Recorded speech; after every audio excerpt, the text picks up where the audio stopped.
આકાશવાણી ભુજ સમાચાર નિહલ ઠક્કર વાંચે છે। નમસ્કાર। પ્રધાનમંત્રી નરેન્દ્ર મોદી આજે વારાણસીમાં 72મી રાષ્ટ્રીય વોલીબોલ ટુર્નામેન્ટનું વિડીયો કોન્ફરન્સિંગ દ્વારા ઉદ્ઘાટન કરશે। આ ટુર્નામેન્ટમાં વિવિધ રાજ્યો અને સંસ્થાઓની 58 ટીમોના 1000થી વધુ ખેલાડીઓ ભાગ લેશે। આ ટુર્નામેન્ટ 11 જાન્યુઆરી સુધી ચાલશે।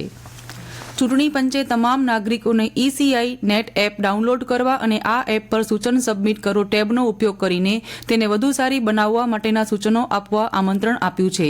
નાગરિકો આ મહિનાની 10મી તારીખ સુધી તેમના સૂચનો મોકલી શકે છે। ECI નેટ એપ એ નાગરિકો માટે એકીકૃત એપ છે જે અગાઉની 40 અલગ ચૂંટણી સંબંધિત એપ્લિકેશનો જેમ કે વોટર હેલ્પલાઇન એપ, સી-વિજિલ, સક્ષમ, મતદાન વલણો અને તમારા ઉમેદવારને જાણો એપને એકીકૃત કરે છે। રાજ્યમાં ગત એક વર્ષમાં નમોશ્રી યોજના હેઠળ 7 લાખથી વધુ લાભાર્થીને સરકાર દ્વારા 437 કરોડ રૂપિયાથી વધુની રકમ ચૂકવવામાં આવી છે। રાજ્યની સગર્ભા મહિલાઓ આ યોજનાનો 2 પ્રસૂતિ સુધી લાભ લઈ શકે છે તેમ સત્તાવાર યાદીમાં જણાવાયું છે। ઉલ્લેખનીય છે કે નમોશ્રી યોજના હેઠળ રાજ્યમાં આરોગ્ય અને પોષણમાં સુધારો લાવવાના હેતુસર સગર્ભા માતા તેમજ ધાત્રી માતાને કુલ 12,000 રૂપિયાની સહાય 4 તબક્કાવાર સીધા જ તેમના બેંક ખાતા DBT મારફતે અપાય છે। આ માટે વાર્ષિક કુલ 488 કરોડ રૂપિયાથી વધુની જોગવાઈ કરવામાં આવી છે।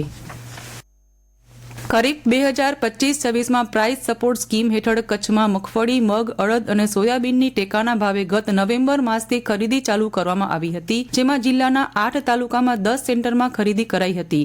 જે અંતર્ગત મગફળી પાકમાં 13,946 ખેડૂતો દ્વારા ઓનલાઈન રજીસ્ટ્રેશન કરવામાં આવ્યું હતું, જેમાંથી 9,628 ખેડૂતો દ્વારા 22,418.97 ટન મગફળીનું વેચાણ કરવામાં આવ્યું હતું। આ ખેડૂતોને રાજ્ય સરકાર દ્વારા ₹16,282.91 લાખની ચૂકવણીની પ્રક્રિયા હાલમાં ચાલુ છે। મગ, અડદ અને સોયાબીન પાકમાં કુલ 804 ખેડૂત દ્વારા ઓનલાઈન રજીસ્ટ્રેશન થયું હતું, જેમાંથી 218 ખેડૂત દ્વારા 339.6 ટનનું વેચાણ કરવામાં આવ્યું છે। આ તમામ ખેડૂતોને રાજ્ય સરકાર દ્વારા ₹202.43 લાખની ચૂકવણીની પ્રક્રિયા હાલમાં ચાલુ છે તેમ જિલ્લા ખેતીવાડી અધિકારી કચ્છ ભુજ દ્વારા જણાવાયું છે। ગાંધીધામના જિલ્લા કક્ષાના વાઇબ્રન્ટ કાર્યક્રમ અંતર્ગત જિલ્લામાં મિનરલ પ્રોસેસિંગની અપાર સંભાવનાઓ વિશે વિચાર વિમર્શ કરવા તેમજ કચ્છ ઇકોનોમિક માસ્ટર પ્લાન મુજબ જિલ્લામાં મિનરલ પ્રોસેસિંગ ઝોન બનાવવા અંગેના વિષયનો વિશેષ સેમિનાર શિક્ષણ રાજ્યમંત્રી ત્રિકમભાઈ છાંગાની અધ્યક્ષતામાં Gandhidham chamber of commerce and industries ભવન ખાતે યોજાયો હતો।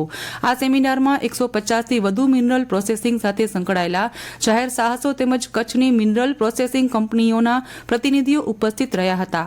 આ પ્રસંગે શિક્ષણ રાજ્યમંત્રી ત્રિકમભાઈએ કચ્છ જિલ્લામાં અનેક ખનિજ સંપદાઓ આવેલી છે અને તેના પ્રોસેસિંગને લઈને વિવિધ ઇન્ડસ્ટ્રીઝ આગળ આવે તેમ અનુરોધ કરીને જણાવ્યું કે કચ્છમાં GMDC સહિતના ઉદ્યોગોથી લોકજીવનમાં આમૂલ પરિવર્તન આવ્યું છે। તેમણે કચ્છ જિલ્લામાં agri food processing, port, fisheries, green hydrogen વગેરે ક્ષેત્રોના આયોજનબદ્ધ રીતે વિકાસ અંગે માહિતી સૌને પૂરી પાડી હતી। પાછોતરા લાંબા ચાલેલા વરસાદને કારણે કચ્છના પ્રવાસનની ઓળખ સમા સફેદ રણની જગ્યાએ ખાસ કરીને રોડ ટુ હિવન આસપાસના પટ્ટામાં પાણી સુકાયું ન હોવાથી સફેદ રણ બન્યું નથી, પરંતુ ધોળાવીરા પાસે શીરાની વાંઢ તરીકે પ્રસિદ્ધ ખારોપાટ જ્યાં સુરખાબ સાથે અન્ય હજારો પક્ષીઓનો મેળો રચાયો છે।